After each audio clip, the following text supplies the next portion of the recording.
Bienvenidos hermanos al segundo capítulo del libro El despertar de la gracia por Charles Swindoll. En esta ocasión leeremos el capítulo 2, titulado Un regalo sin condiciones. Pensemos por unos momentos en el vocablo herejía. Para empezar, responda a la siguiente pregunta. ¿Cuál considera usted la herejía más peligrosa del mundo?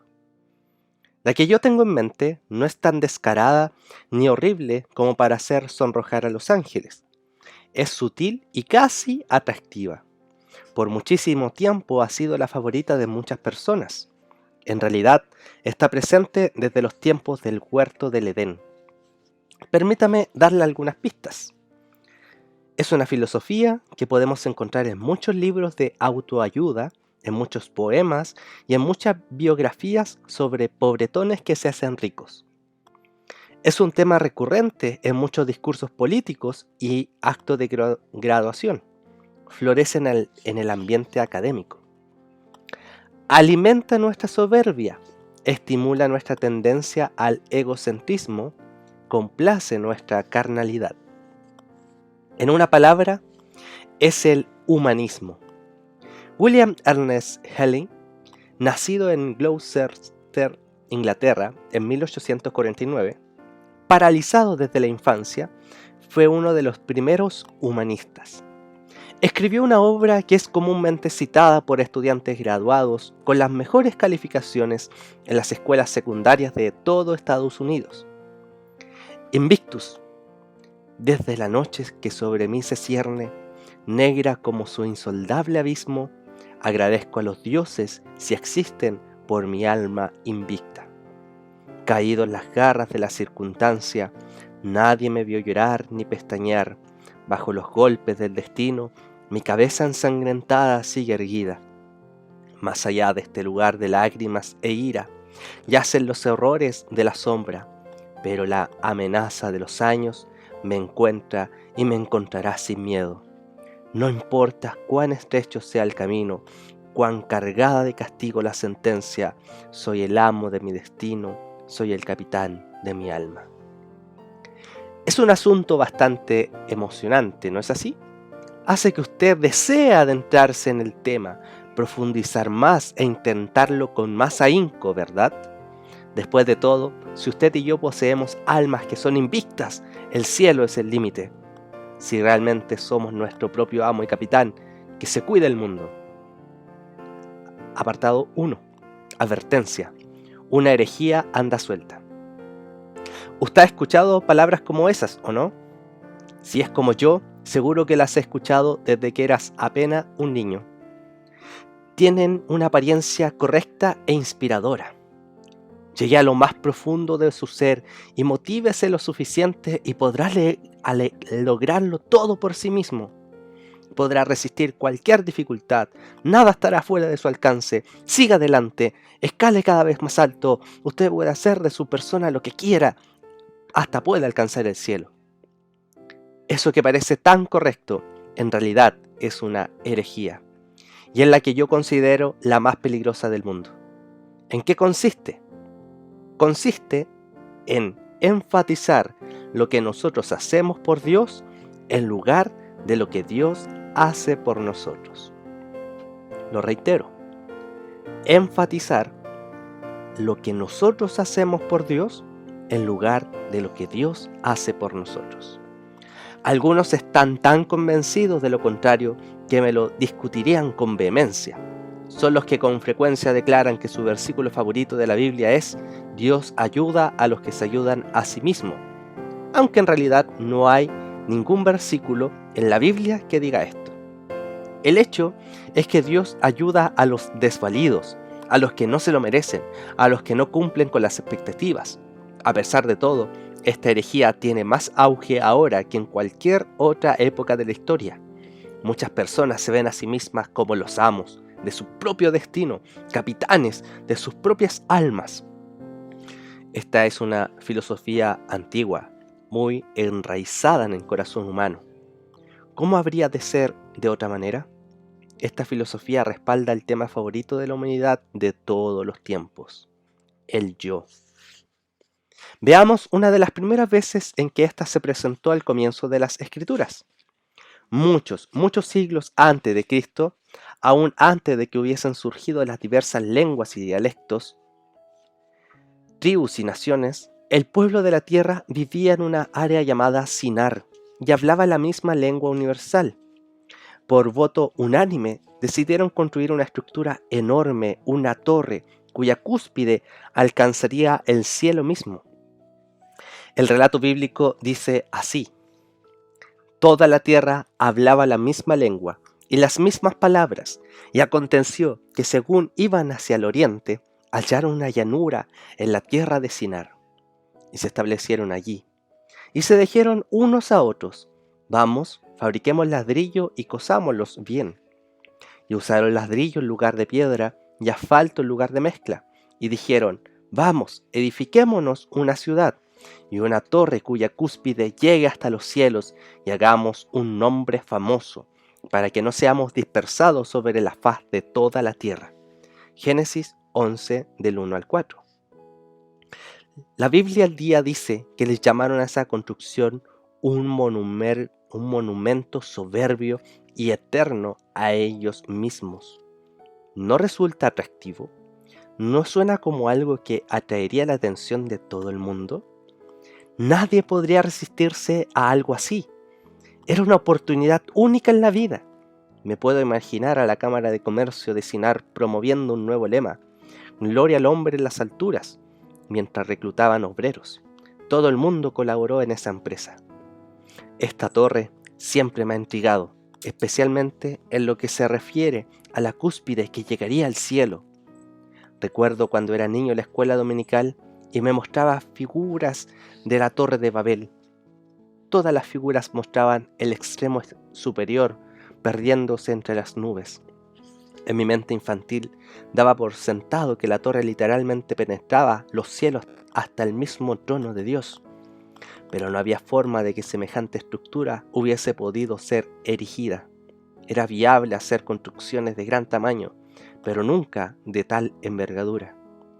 Hace unos años volví e investigué más a fondo el texto de Génesis y descubrí alguna información útil. Encontré que una parte crucial del versículo 4 dice literalmente cuya parte superior está en los cielos.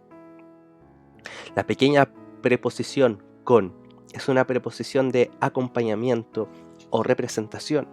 De alguna manera, la parte superior de la torre fue diseñada y construida de forma que representara los cielos.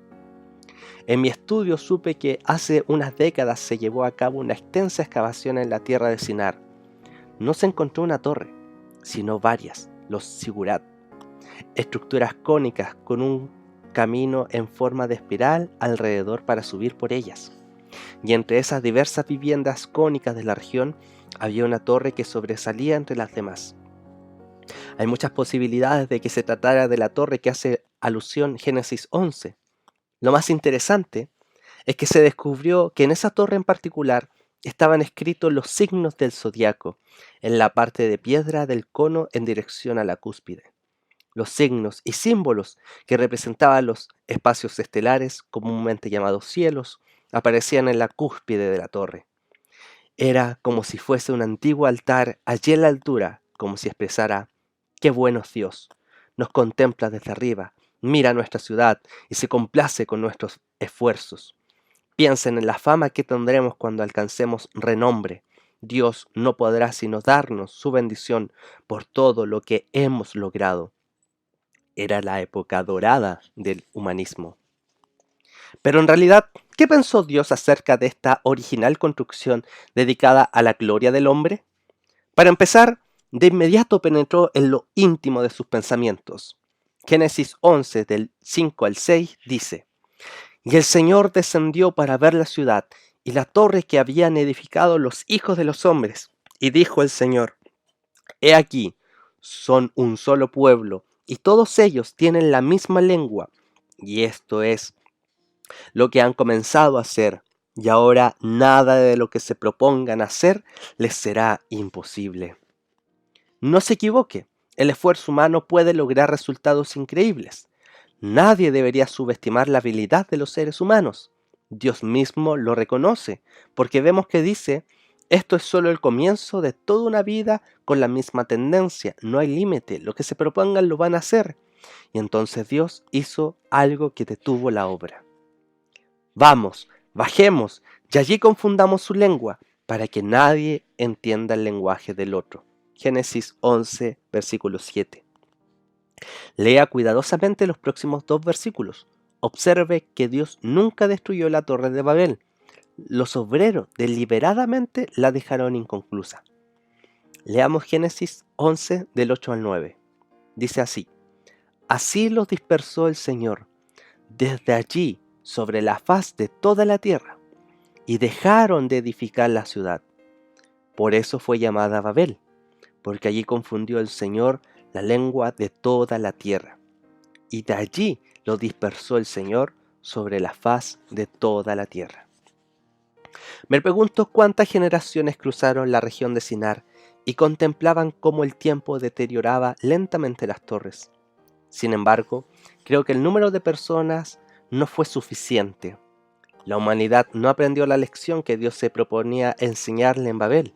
En lugar de ello, parece que hemos restaurado y vuelto a entronizar aquello que Dios se proponía eliminar. Muchos somos los que seguimos creyendo que si hacemos lo que tenemos ganas de hacer, llegaremos a ser lo que debemos ser. Quiero construir una torre, anuncia alguien. ¿Por qué? Porque quiero ser famoso. Quiero que la gente me conozca. Necesito ser grande. Necesito alcanzar esa sensación de triunfo, ese sentimiento de orgullo que produce el hacerse famoso. Lo haré a mi manera. Dios se inclina y nos dice, jamás lo lograrás. Pero a pesar de ello, las torres hechas por nosotros mismos siguen erigiéndose. Después de todo, Dios ayuda a los que se ayudan a sí mismos, proclaman confiadamente los constructores. No obstante, sus esfuerzos centrados en sí mismos son una herejía, un evangelio de obras, un feroz asesinato de la gracia. James Russell Lowell fue un contemporáneo de William Ernest Henley. Estaban separados por océano Atlántico geográficamente y por una distancia teológicamente aún mayor. Lowell, un norteamericano, escribió de una filosofía en su obra La crisis actual, que difería mucho de la filosofía de Invictus del Henley, el poema que leímos anteriormente. Este texto dice así: la verdad para siempre en el patíbulo, la mentira para siempre en el trono, pero ese patíbulo influye en el futuro. Y más allá, detrás de las brumas de lo desconocido, se encuentra Dios entre las sombras, guardando a aquellos que son suyos. Apartado 2. Defensa. La verdad en el patíbulo. Mientras la mayor parte del mundo está ocupada construyendo torres con la esperanza de hacerse conocer y ganar fama, la verdad de Dios es la que pone las cosas en su lugar. Es mi ruego, en base a su palabra, su santo libro, que simplemente admitamos nuestra necesidad y nos apropiemos de la gracia de Dios. En lugar de luchar por conseguir un boleto al cielo basados en los elevados logros y el gran esfuerzo personal que nos da a nosotros todo el mérito, sugiero que declaremos con franqueza nuestra bancarrota espiritual y aceptemos el libre don de la gracia de Dios. ¿Por qué?, me preguntará usted. ¿Por qué no puedo enfatizar lo que yo hago para Dios en lugar de enfatizar lo que Él hace por mí? Porque eso es una herejía, simple y llana. ¿Cómo? Al exaltar mi propio esfuerzo y luchar por alcanzar mis propios logros, estoy insultando la gracia de Dios y arrebatándole el mérito que solo a Él le corresponde. Dejemos la región de Sinar con su ciudad de torres y concentrémonos nuestra atención en un hombre que vivió a poco tiempo después de ese hecho. Se llamaba Abraham y era un hombre que, por lo que sabemos, tenía su fama ganada y muy buena reputación. Sin embargo, cuando se trataba de sus derechos delante de Dios, no había nada en él que mereciera la aceptación de Dios. Esto se expresa muy claramente en Romanos 4 del 1 al 2. Dice: ¿qué diremos entonces? ¿Qué halló Abraham nuestro padre según la carne? Porque si Abraham fue justificado por las obras, tiene de qué jactarse, pero no para con Dios. Esta última frase es impactante. Toda persona que haya alcanzado muchos logros tiene de qué vanagloriarse delante de los demás. La gente se impresiona con los éxitos humanos. La persona recibirá aplausos y le reconocerán méritos, honrarán su nombre, le harán una estatua de bronce o nombrarán escuelas o calles en su honor una vez que haya muerto. No cabe duda de que tiene de qué jactarse ante los demás mortales. Pero de acuerdo a la afirmación de Romanos 4, no tiene de qué jactarse delante de Dios. Ni siquiera un hombre tan grande como Abraham podría ganarse el favor y la bendición de Dios. Si analizamos esto a fondo, nos damos cuenta de que no fue el resultado del esfuerzo de Abraham lo que logró el favor de Dios. Fue el resultado de la enorme gracia divina, sin que contara para nada todo lo que Abraham tuviera o hubiese ganado, todo lo que hubiere adquirido o comprado, Dios lo declaró justo. Dios justificó a Abraham. Llegó el día en que, en las cuentas de Dios, el pecador Abraham fue repentinamente declarado justo. No había nada en Abraham que motivara ese hecho. Nació de Dios y alcanzó al hombre en gracia soberana. Dios revistió de justicia a un pecador. Al hacer las cuentas, se consideró la propia justicia de Dios, y eso fue lo que se acreditó y reconoció. Al mismo Señor Dios, por un acto de gracia nacido de su amor soberano, se inclinó sobre el libro y borró todo lo que había en contra de Abraham, y luego escribió que él, Dios, acreditaba a este hombre Abraham como perfecto, aun cuando Abraham en sí mismo era pecador. Eso es la justificación. ¿Cómo podría alguien decir que un gran hombre como Abraham era pecador? Bueno, cuando nos fijamos en los antecedentes de su vida, o de cualquier vida, lo sabemos. Muy en lo íntimo de Abraham había un vacío. Estaba muerto espiritualmente, a pesar de todas las posesiones y de la fama que tenía como hombre. Había un trasfondo de idolatría. Según el capítulo 24 del libro de Josué, en el Antiguo Testamento, había sido criado por un hombre idólatra. Se había casado con una mujer que venía de la misma región idólatra. Por nacimiento, por naturaleza y por elección, Abraham era un pecador. Sin embargo, Dios, en su gracia soberana, pasó todo esto por alto. Y cuando le oyó decir a Abraham, sí, creo, Dios, en su gracia, acreditó a nombre de Abraham una perfección absoluta. Las Escrituras llaman a esto justificación. ¿Puedo sugerir una definición? La justificación es el acto soberano de Dios por el cual declara justo al pecador que ha creído, a pesar de que continúa en un estado pecaminoso. Aunque Abraham, después de creer y ser justificado, seguía pecando de vez en cuando, Dios escuchó a Abraham cuando decía, creo en ti, y Dios lo reconoció justo.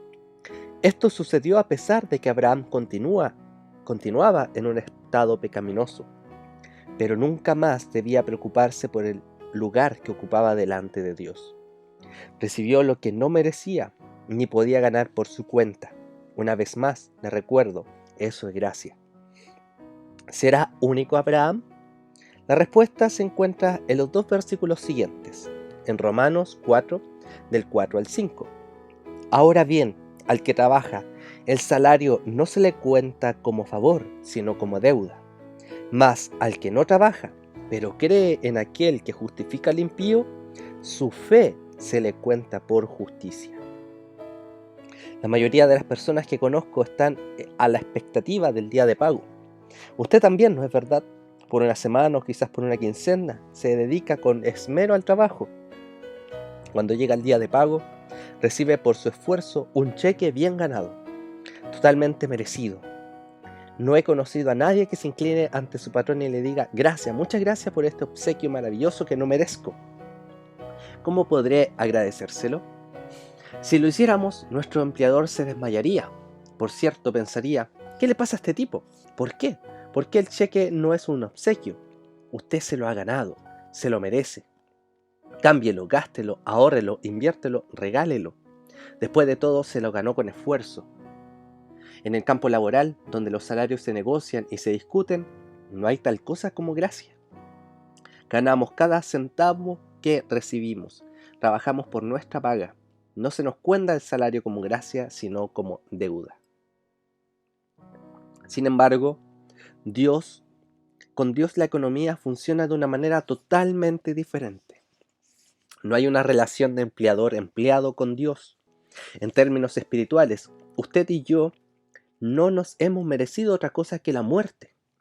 Nos guste o no, estamos en total bancarrota, sin esperanza para la eternidad, sin mérito espiritual alguno.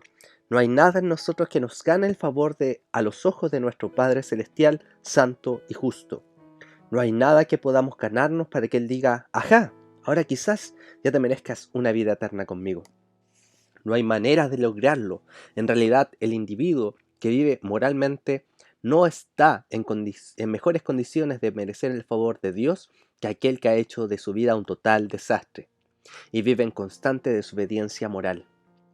Todo el que desee ser justificado eternamente debe llegar a Dios de la misma forma, basándose en la gracia. La justificación es un regalo, y ese regalo nos llega en forma totalmente gratuita. Toda otra forma de considerar la salvación es herejía simple y llana. Hasta ahí llegamos con Abraham. Nuestra próxima parada es en Romanos 5. Este pasaje me ayudará a explicar cómo fluye ese don gratuito hacia nuestras vidas y hacia la vida de todos los que creen. Romanos 5:1. Por tanto, habiendo sido justificados por la fe, tenemos paz para con Dios por medio de nuestro Señor Jesucristo. Estudie cuidadosamente esta palabra. Nosotros, habiendo sido justificados por la fe, no por obras, obtenemos aquello que añoramos tanto, la paz con Dios. Por nuestros méritos, jamás. El versículo afirma que hemos sido justificados por la fe. Es por medio de nuestro Señor Jesucristo, quien pagó la deuda total y definitiva por el pecado cuando murió en la cruz en nuestro lugar. El pecado contra Dios debía ser pagado con la muerte, y Jesucristo, el perfecto sustituto, hizo el pago único y definitivo a nuestro favor. Eso le costó la vida, y como resultado Dios otorga el don gratuito de la salvación a todo el que cree en su Hijo. Puesto que este concepto resulta esencial para comprender la gracia, he dedicado este segundo capítulo a presentar una declaración y una explicación del gratuito don de la salvación. Una vez que aprendemos su significado vertical como regalo gratuito de Dios, automáticamente surge una gran parte de la gracia horizontal, la que manifestamos hacia los demás. Una vez que aceptamos esa verdad tan pocas veces proclamada de que no hay nada que podamos darle a Dios o nada con que podamos impactarlo para que se sienta motivado a considerarnos como justos, estaremos listos para recibir su regalo gratuito. Esto suena muy simple, y lo es, excepto por un problemático obstáculo. Es el problema del pecado.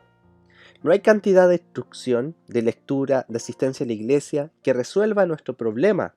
Estamos contaminados por el pecado. Romanos 5:12 dice: por tanto, tal como el pecado entró en el mundo por un hombre, y la muerte por el pecado, así también la muerte se extendió a todos los hombres por cuanto todos pecaron. Les recomiendo aprender un poco de teología. Es vital para entender y valorar la gracia. Nacimos en enemistad con Dios. El mismo pecado que introdujo Adán ha contaminado a toda la raza humana.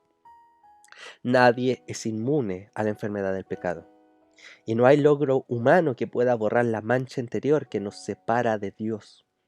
Puesto que Adán pecó, todos pecamos. Esto nos lleva a una conclusión. Todos necesitamos ayuda. Necesitamos perdón. Necesitamos un Salvador. Entonces, ¿cómo salimos de este desastre? Lea atenta y cuidadosamente los próximos 2 versículos en Romanos 5, versículo 18 al 19. Así pues, tal como por una transgresión resultó la condenación de todos los hombres, así también por un acto de justicia resultó la justificación de vida para todos los hombres. Porque así como por la desobediencia de un hombre los muchos fueron constituidos pecadores, así también por la obediencia de uno los muchos serán constituidos justos.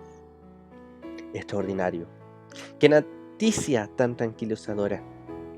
Usted tal vez le gustaría preguntarme, ¿quiere decir que con solo creer en Jesucristo pueda alcanzar vida eterna con Dios, recibir el perdón de mis pecados, un destino seguro en los cielos y mucho más sin que yo haga ningún esfuerzo de mi parte? Sí, eso es precisamente lo que enseñan las Escrituras. Y les recuerdo, esto se llama gracia, y ese fue el tema de toda la Reforma Protestante. La salvación se ofrece por gracia divina, no por obras humanas. ¿Quiere un ejemplo bíblico clásico? El de un hombre que estaba exhalando su último aliento.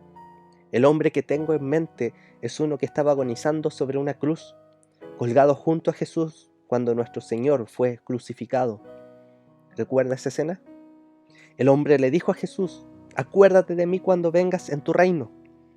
Esas palabras llenas de fe, una simple afirmación hecha por un hombre que había sido incrédulo durante toda su vida. Repentinamente, con su último aliento, incapaz de hacer una sola obra religiosa, ni siquiera ser bautizado, se vuelve hacia Cristo, suspendido en total impotencia en la cruz, y cree. Declara su fe en Cristo, Señor, acuérdate de mí. Y Jesús le contesta con esta promesa, de cierto te digo, que hoy estarás conmigo en el paraíso. La fe del hombre, sin obras, sin condiciones, fue premiada por la gracia de Jesús. Volvamos una vez más a Romanos 5, y ahora en el versículo 20, donde leemos, y la ley se introdujo para que abundara la transgresión, pero donde el pecado abundó, sobreabundó la gracia. ¿Y en qué forma sobreabundó? Algunos interpretan equivocadamente el pasaje y suponen que hay algo malo con la ley, si lo que produce es mayor transgresión, pero es una suposición incorrecta. Permítame expresarlo con otras palabras. Cuando vino la ley, nuestra transgresión quedó identificada y aumentó nuestra culpa. Al leer por primera vez, no harás esto, no harás aquello, no harás lo otro, nos dimos cuenta de que era el pecado. Las exigencias de Dios son justas, sus mandamientos son puros y limpios. Son las expectativas que Dios tiene para un pueblo santo. Vino la ley, estableciendo cuáles eran las exigencias de Dios para satisfacer sus pautas de santidad, pero no pudimos cumplirlas. La ley siguió machacando, no, no, no, pero aún así la humanidad siguió fallando. La ley nos presentó las exigencias de la perfección, pero no nos dio auxilio ni estímulo para cumplirlas. Lo que sí hizo la ley fue identificar las faltas e intensificar la culpa. Y eso es lo que continúa haciendo. Hasta el día de hoy, la ley nos hace penosamente conscientes de nuestra maldad. Recuerdo que cuando era apenas un adolescente, uno de mis primeros trabajos fue el de repartir diarios. Era un buen trabajo y me mantenía alejado de las travesuras, pero me llegó a cansar. Después de una larga tarde en la que había doblado unos 200 periódicos, los había distribuido y regresaba a casa en bicicleta, recuerdo que pasé junto al amplio jardín trasero de la casa que quedaba en diagonal a la nuestra. Pensé, estoy cansado, no necesito recorrer todo el camino hasta la esquina y rodear este enorme jardín.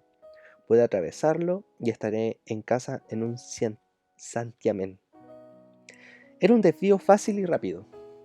La primera vez que lo hice, sentí una pizca de culpa mientras pedaleaba sobre el corto y esponjado césped. Debo decirles que era un jardín bellísimo. Para empeorar las cosas, nuestro vecino tenía un especial apego por su jardín. Yo lo había observado trabajando en él semana tras semana. A pesar de ello, pensé que no le afectaría que lo hiciera solo una vez.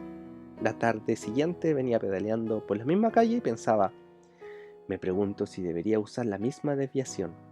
Y lo hice, con menos culpa que la primera vez. En teoría, algo me decía que no debía hacerlo, pero en la práctica yo justificaba de alguna forma lo que hacía. En menos de 2 semanas, las ruedas de mi bicicleta habían empezado a marcar un sendero angosto a través del jardín. A esas alturas, yo estaba seguro dentro de mí que debería ir hasta la esquina y dar la vuelta, pero no lo hacía. Simplemente arrinconaba esos pensamientos de culpa y los acallaba.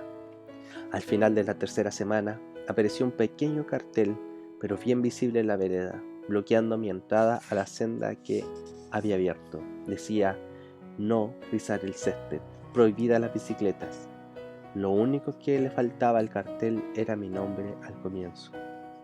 Confieso que lo pasé por alto.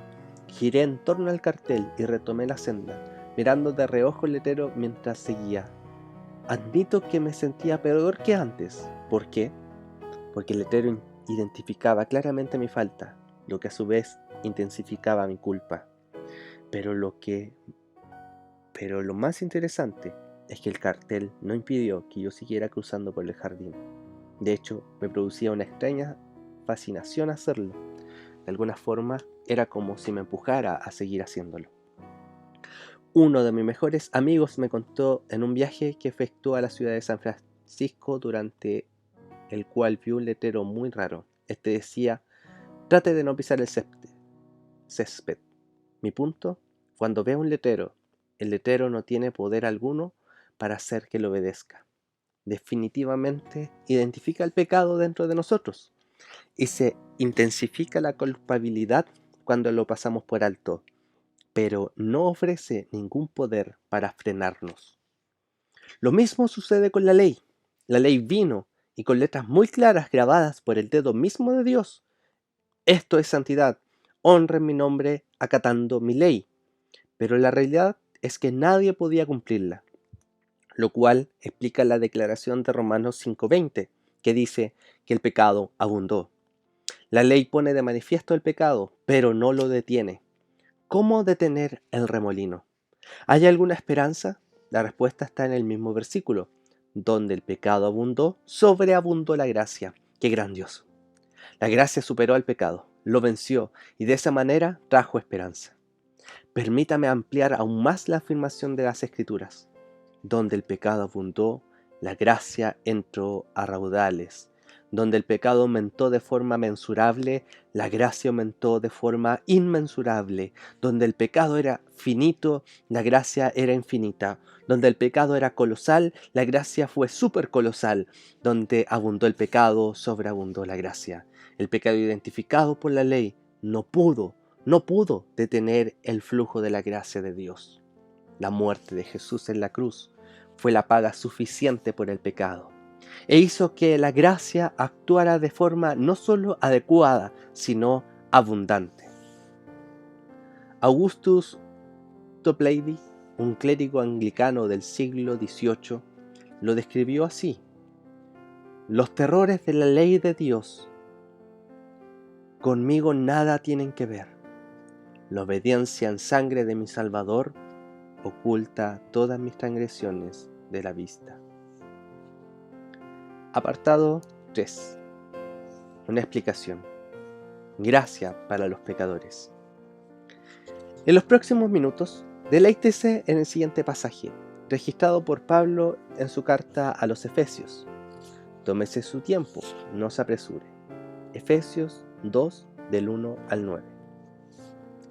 Y Él os dio vida a vosotros, cuando estabais muertos en vuestros delitos y pecados, en los cuales anduvisteis en otro tiempo, siguiendo la corriente de este mundo, conforme al príncipe de la potestad del aire, el espíritu que ahora opera en los hijos de desobediencia, entre los cuales también todos nosotros, en otro tiempo, vivíamos en las pasiones de nuestra carne, satisfaciendo los deseos de la carne y de la mente, y éramos por naturaleza hijos de ira, lo mismo que los demás.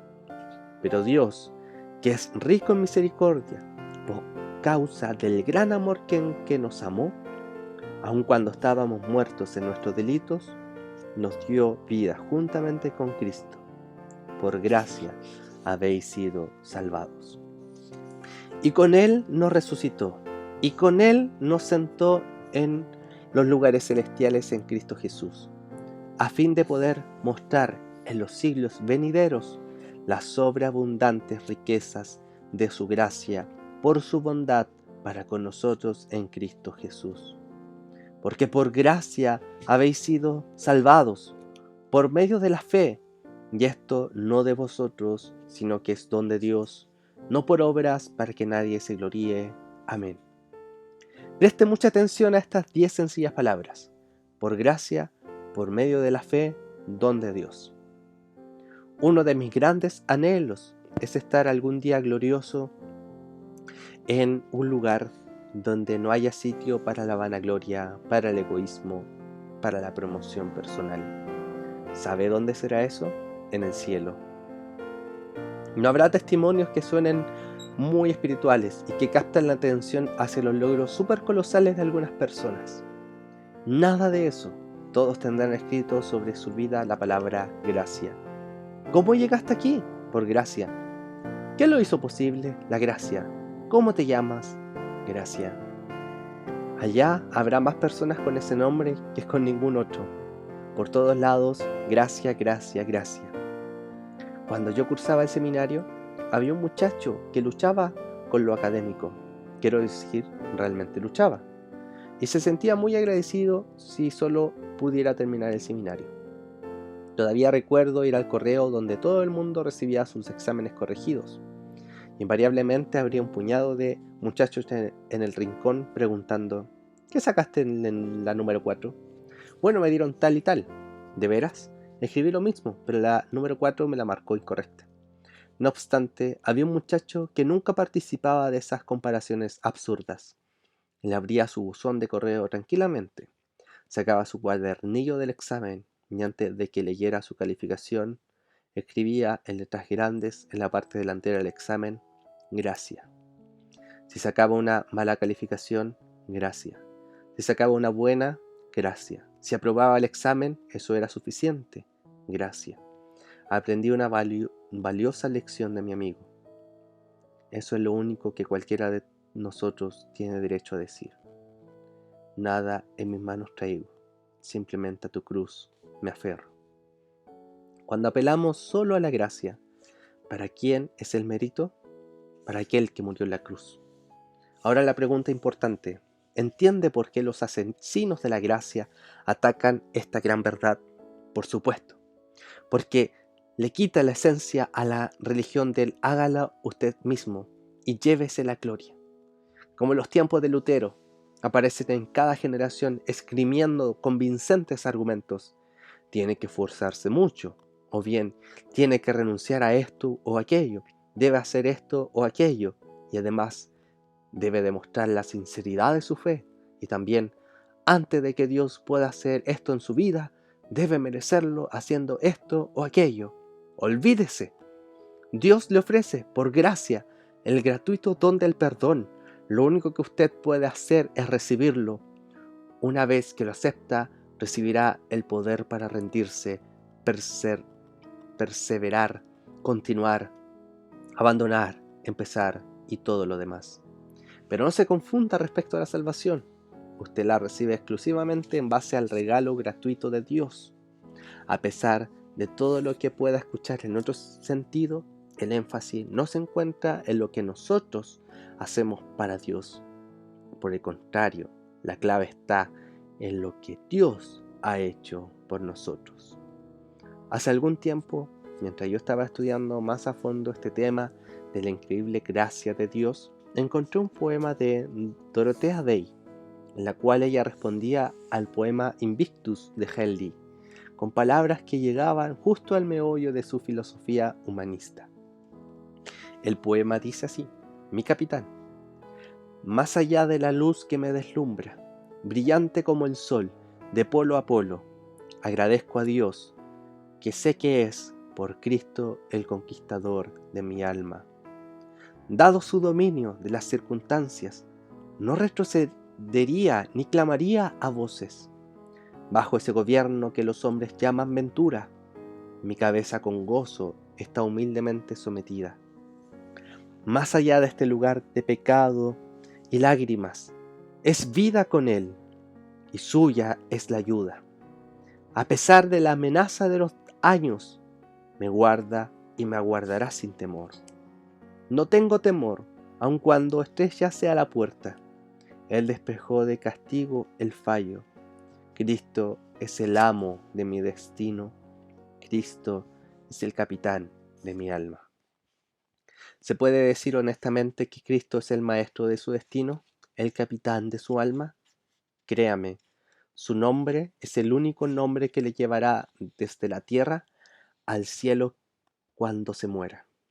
Y no serán sus logros, o su fama, o su fortuna lo que le llevará allí.